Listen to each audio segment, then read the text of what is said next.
this ramble's going to be different because I don't have a camera on. I took the rigs out of the car to clean it, and I haven't put anything back in yet. But you know what? It's really dark. You wouldn't see me anyway. So enjoy looking at probably something nicer. Today I'd like to discuss vulnerability. More specifically, I'd like to discuss the concept as it has been twisted into some sort of pseudo-positive social, psychological norm or term or whatever. The notion that you should be vulnerable is generally considered to be positive by more people than it should be. And I'm here to tell you definitively, you should not be vulnerable. Why? Because vulnerability is not what it's called. It's actually called being open and honest and frank and other terms like that. Vulnerability has a negative connotation for a reason. The original meaning of the word is, it goes back to battles and injury and such.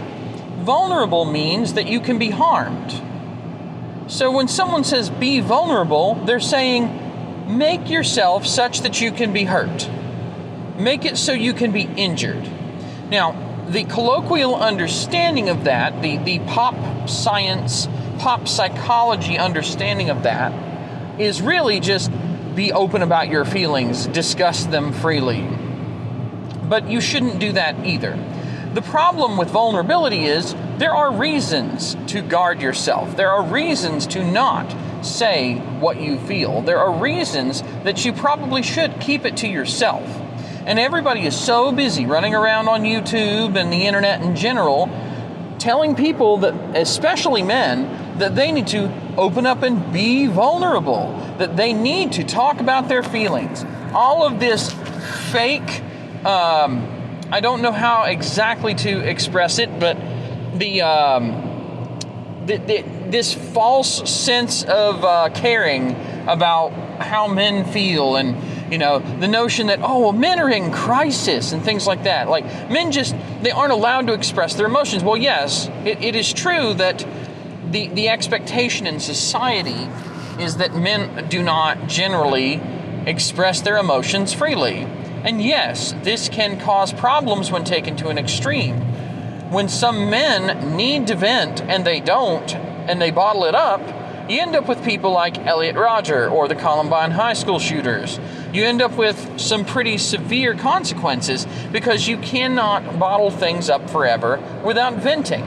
The problem is this whole be vulnerable crowd has a tendency to be way too open with the notion that you should just talk about your feelings. You should not, generally speaking, be talking to your feelings or talking about your feelings with most people. The people that you do talk to about your feelings need to be friends, good friends, very good friends. In an ideal situation, not your romantic partner. If you have a wife or a girlfriend or whatever, you should not generally have to talk to them about your feelings unless you're in an established relationship and you have definite proof that you can trust them. Why is this? Because especially for men, when men express their feelings in relationships, what usually happens is they are not believed, they are minimized, they are sometimes mocked. Any information given during this vulnerability will suddenly be used at a later date, could be days, weeks, months, perhaps even a year, into the future, against them. You don't just reveal this stuff to anyone. The reason that it's called being vulnerable is that you're giving people information they can use to hurt you further. Opening up about your feelings to other people is dangerous. It is not something that should be taken lightly. It is something that you desperately need to make sure is done with the right person, at the right time, in the right context, won't be recorded or overheard. It's not something that you should just do willy-nilly. It's not something that you should do on a regular basis. Talking about your feelings on a regular basis is not healthy or normal. you need to be enough of a you need to be able to function on your own. You need to have enough discipline and self-control over yourself. You need to be confident enough in yourself that you can manage day-to-day issues without having to talk about your feelings, without having to be vulnerable to someone else, because at the end of the day, no one cares about you but you. You are the top person in your own life. You need to take care of number one before you can ever take care of numbers 2, 3, 4, 5, and 100. You are the only thing that matters in your life because no one else cares about you as much as you do. And if you don't take care of yourself, and if you don't learn to stand up for yourself, to put up boundaries and enforce them, if you don't learn to handle ups and downs of life, if you don't learn how to deal with some kind of stress, some kind of problem, some sort of big issue that pops up unexpectedly without falling apart and needing like some kind of cuddle session, if you respond to this stuff like a child and you're an adult, then something is wrong with you and you probably need professional help. The only time you should open up is if it's a good context with a good recipient that you know for a fact you can trust. Because it's dangerous to, quote, be vulnerable. If you know that you're handing somebody some sort of big secret that could be used to hurt you, why wouldn't you be careful about that? Why would you just indiscriminately hand that out? Why would you just be like, well, I work with you, so I feel like I can tell you. I've had situations like that come up in my life where I just vented to somebody I worked with for months. I had some kind of thing that, it was, I don't remember the details anymore. It's hard to tell you specifics, but I had some kind of thing that didn't necessarily look favorable on me, but at the same time, I was in the right. And when I told them about this, they looked kind of funny while I was telling them about it. I guess being autistic doesn't really help me in that regard, And I figured out that I messed up the next day because they had run their mouth to other people at work, and the other people at work were pretty much just given the side that I was conflicted about that looked bad on me. And that's all I remember about it, but it pissed me off. And I knew immediately, A, that person can never be trusted, and B, no one there could be trusted. See, if somebody runs around gossiping about somebody else, the best thing to do, generally speaking, is to shut them down and tell them they shouldn't be doing that. Because trash talking about people behind their backs is a good way for bad information to spread through the network of people that have nothing better to do with their lives and make other people's lives difficult. And this is the problem, is that if you reveal something to one person, all they have to do is say it one time to someone else. All they have to do is slip up. A lot of times people don't even slip up. They tell someone else, and it's like you extend the trust to them, be vulnerable. And then they, in turn, extend trust to someone else. Rather than keeping it to themselves and never telling anybody else, they go, oh, don't tell anybody I told you this, but... And the problem is it's exponential, because once you've given it to that one person, the risk is that they'll tell someone else or they won't tell someone else. Obviously, depending on how well you know them, how good your relationship is, how trustworthy they are, how likely they are to run their mouths, how loose their tongue is. So you can assign whatever percentages or ratios or whatever you want to it, but take that and then add another person to the chain if they happen to slip. Well, now the chances of your secret or whatever getting out, or this situation that's probably pretty complicated to explain to anyone in any great detail, the chances of it getting out, and especially incorrectly, missing critical facts, have gone up exponentially. If it's 50-50 the whole way, if you're 50-50 on them telling, well, if they do tell one other person, now you've got both them at risk of telling other people, and you've got this other person who you may not trust, or maybe a person that you explicitly didn't want to know about it. Now they know and they can run their mouth. Now you've got two people that can tell other people, that can take that vulnerability of yours and use it to hurt you, whether they choose to or not. The point is that they can take that vulnerability and they can hurt you, even if they don't mean to. They can end up doing it anyway. They can end up bringing it back to bite you in the ass anyway. You should not be vulnerable. You should not accept vulnerability as some sort of healthy, natural response to living a normal life. The only time it should ever happen is when you really need to let off some steam because you're going to pop or you can't deal with it yourself, and only with someone you can trust. So the next time someone says you need to be vulnerable, or blah, blah, blah, vulnerability, anything that insists in any way that vulnerability is somehow positive, now you can correct that in your own mind and possibly with your own mouth. No, vulnerability is not a good thing. Stop telling me to be vulnerable. I'm not telling you all my secrets. Go away. Leave me alone. I don't care how well-meaning you are. I'm not going to tell you all this stuff. Period. And it occurs to me, everybody in their life does bad things. We don't learn without doing bad things. Nobody has followed the letter of the law or the rules or whatever, the social contract, you name it. Nobody has been 100% morally adherent in their lives. It simply is not possible, especially since the only real way to learn a lesson about something is the hard way.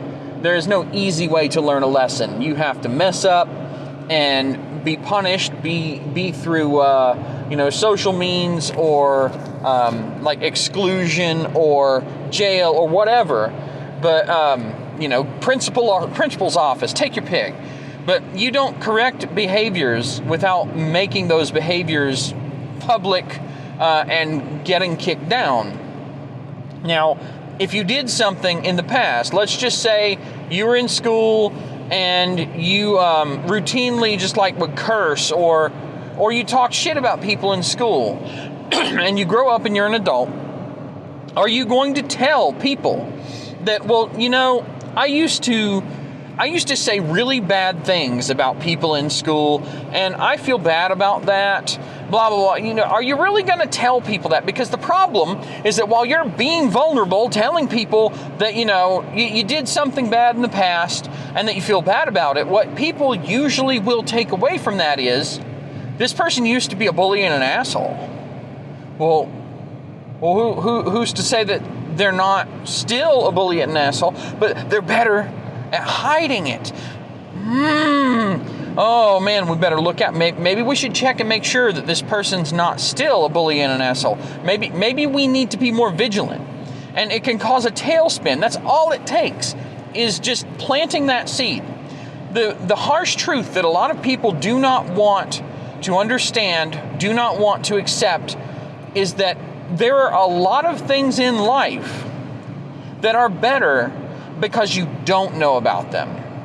There are a lot of things about other people that are better because you don't know about them. Because once you do know about them, your human tendency to look at things with a negative, critical lens and start searching for information that you may not have even been looking for before, and you can end up crafting it. If you've ever seen the film Pi, which I do actually recommend quite a bit, not The Life of Pi, but the one from 2000 or 2001 or so. I can't remember the exact year, but it's called Pi, just Pi, the number. Great drum and bass soundtrack, by the way. But if you've seen it, the main character becomes obsessed with numbers. And he becomes obsessed with a specific number at some point. I'm not really spoiling much. And another character, it's sort of his companion, his mentor, companion guy. When he's talking to him about this number that he keeps finding, I keep finding this number. It's got to mean something. The other guy says, Well, this is the problem, though. If you start looking for it and you become obsessed with it, you'll see it everywhere. This number of steps from here to there. This number of lights on as you walk down the street. This number of leaves on the pavement. This number of stones. You'll see it everywhere. And if you do that, you're no longer, in the case of this movie, you're no longer a mathematician. You're a numerologist. And the whole point is that if you look for something, because the human mind tends to speculate wildly in the absence of concrete evidence, if you look for something all over the place, chances are very good you're going to find that something all over the place. And the problem with that is that if someone tells you that in school they treated people poorly and they've reformed, they look back on that with regret and they don't want to be like that, it's very easy for you to go, but wait, what if they really are like this secretly and they're just hiding it really well? So they haven't done anything wrong at all, but you jump to the conclusion because of your fear for your own safety. What if this person has been bullying me and I just haven't noticed it yet? And that's unhealthy. That's dangerous. Now on the flip side, there are some psycho people that really do hide it very well, that really are bad people, that behave badly, that did it before and do it 20 years later. Those people do exist. In general, people tend to both change and stay the same over time. It really just depends on what stressors are applied to them over the course of their lives. But you can't take somebody and some negative fact about them and just smush that together, and because just knowing that, you can't allow yourself to fall into this spiral of thinking that they must be way more sinister than they have ever presented any face showing that they are. You can actually end up, if you pursue it too hard, manifesting the very thing that they said they don't want to be. So it depends on a lot on how you take it, but I've sort of diverged from the main point of all this. The whole be vulnerable thing. Other people cannot be trusted to be responsible with the information that you divulge while you're supposedly being vulnerable. And other people's behavior, what they do with what you have, it's not clear.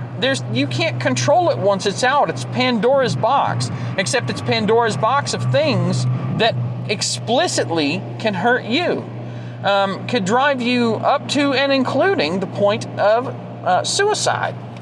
So you really got to be careful about this. You don't want to reveal your secrets so readily. You need to hold your cards close, and you only show them to people who aren't going to tell other people what your cards are, aren't going to use that information against you. And even then, it's still possible that those people that you think won't do that to you still somehow will do it. That's why you got to be real careful. You've always got to pick those tight-lipped people. Anyway, that's about it. You know the drill. Like, comment, subscribe. Let me know if you like this format where I talk and put unrelated stock footage I've shot of other things over what I say. I'd be happy to do it again. Have a wonderful, wonderful whatever time of day it is, and take care.